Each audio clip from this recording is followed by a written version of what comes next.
Hello watch fans, it's Anders here on Watch On channel. Today finally the full review of the Dreyfuss Co 1953 automatic watch. As you saw in the unboxing, if you saw that video, it comes in a crazy huge 5-piece watch box, luxurious watch box for 5 watches in real wood.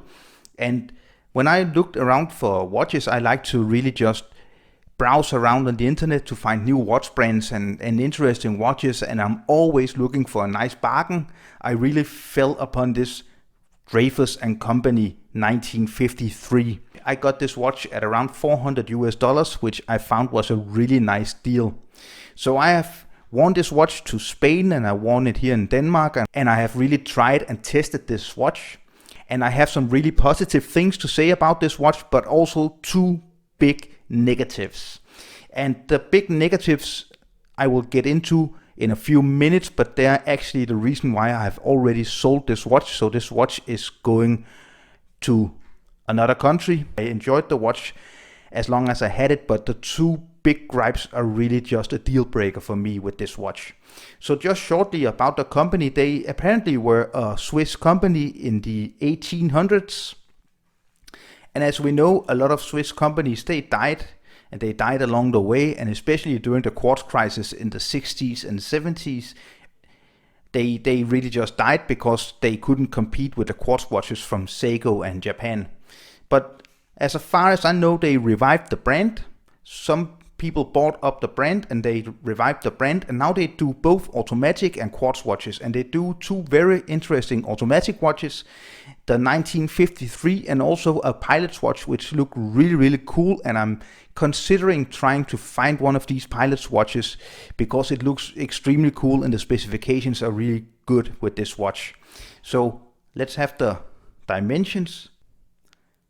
It's 40.5 millimeters diameter, this kind of square case, 46 including the crown, a very nice thickness of 12.5 millimeters. The lock width is a little bit special because this is an integrated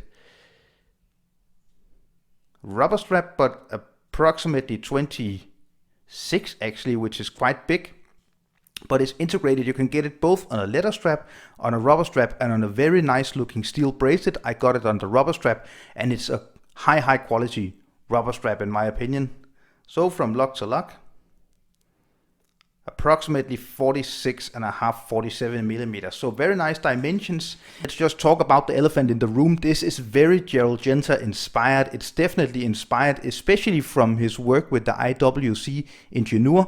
But I also find some Audemars Piguet Royal Oak and also Vacheron Constantin overseas in this watch. But they did their own thing, and what I really fell for with this watch is the overall quality of the build and the finishing. It's a very well built watch.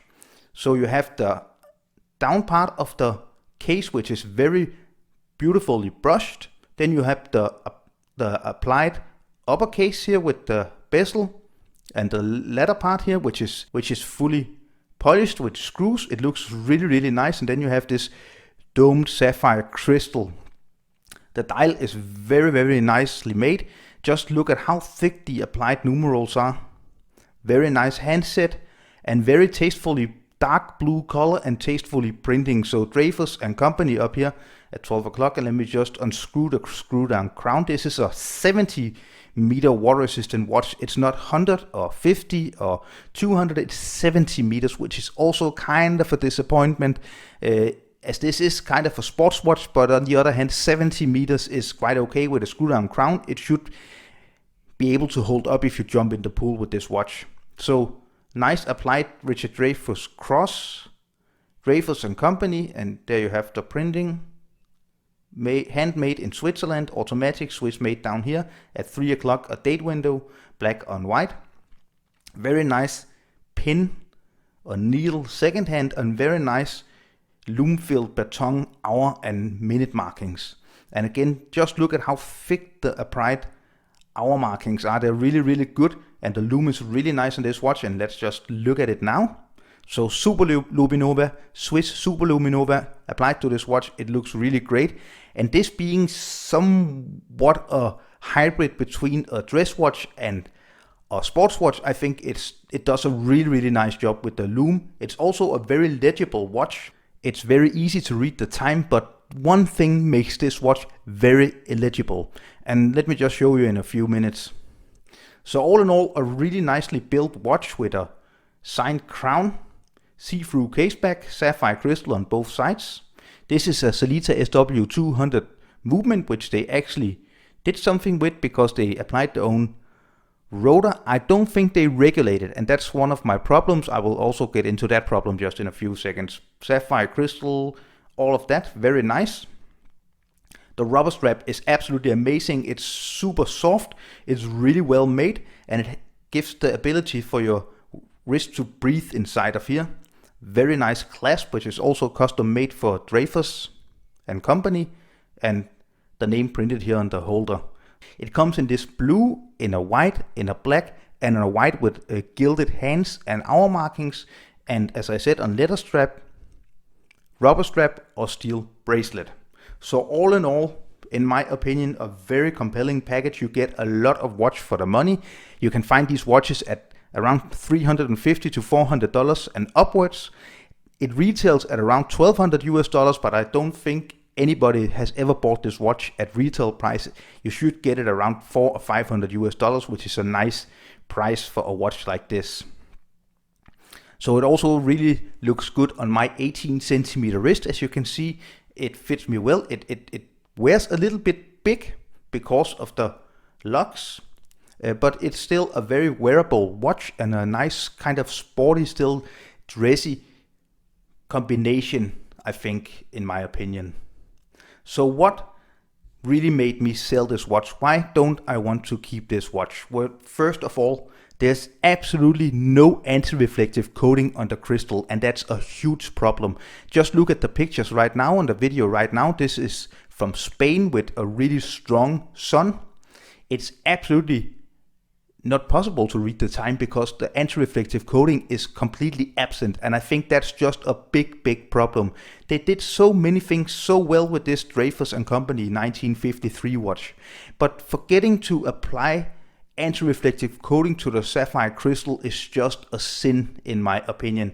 I think it's simply too bad. Just set the price $20 more expensive or whatever that AR coating costs, and let's have a very legible watch. I think that's the biggest letdown. I'm super disappointed with the legibility, and that's just a thing that I can't really just see beyond. I completely always get caught in the shine on the crystal and the dial on this watch when I look at it in the sunlight, and it just annoys the hell out of me. So I just have to let this watch go because I can't really enjoy this watch because it really irritates me a lot. So if it doesn't really matter to you guys, if you don't really wear watches out in the sunshine, if it's just an office watch, for example, absolutely no problem. But to me, it's just a big annoyance, and I'm getting rid of the watch primarily because of that reason. The other reason is it's not very accurate. So I really like what they did with the movement with the customary rotor.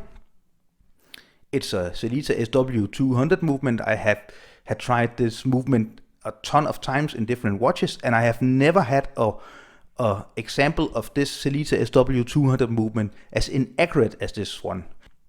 I have many Seiko NH35 and Miyota movements which are much more accurate than this watch. So I really don't think that they did a really good job at regulating this movement, although it looks really cool during seeing through the see-through case back here. So a lot of cool things. It's really built to a higher standard. It looks like a watch that could easily cost maybe $2,000 or $3,000 because it's really well built with the brushing and the case design and the dome sapphire crystal, signed crown, the beautiful rubber strap. Everything is just of a very high standard. But when you don't get anti-reflective coating and you don't get a very accurate movement, then it's just not the full package, the whole package. And I think that's just these two big letdowns, which is quite disappointing to me because everything else I really love about this watch. I think it's a very interesting watch. At this price point, it's absolutely a steal if you can live with the non-applied AR coating, and you can also be much more lucky than me and get a more accurate version of this watch, example of this watch. I hope you enjoyed the review of the Dreyfuss & Company 1953 here on Watch On channel. Remember to share this review with all your friends and on the forums and on Facebook, on the Facebook groups. If you're into watches, it's a big help. Leave a comment down below. What do you think about the missing anti-reflective coating? Is that something that annoys you, even though it's not a diver's watch? It is more of a casual dress watch. Also, give me a thumbs up if you enjoyed this video. Follow me on Instagram and Facebook, and I will see you very soon again. Bye.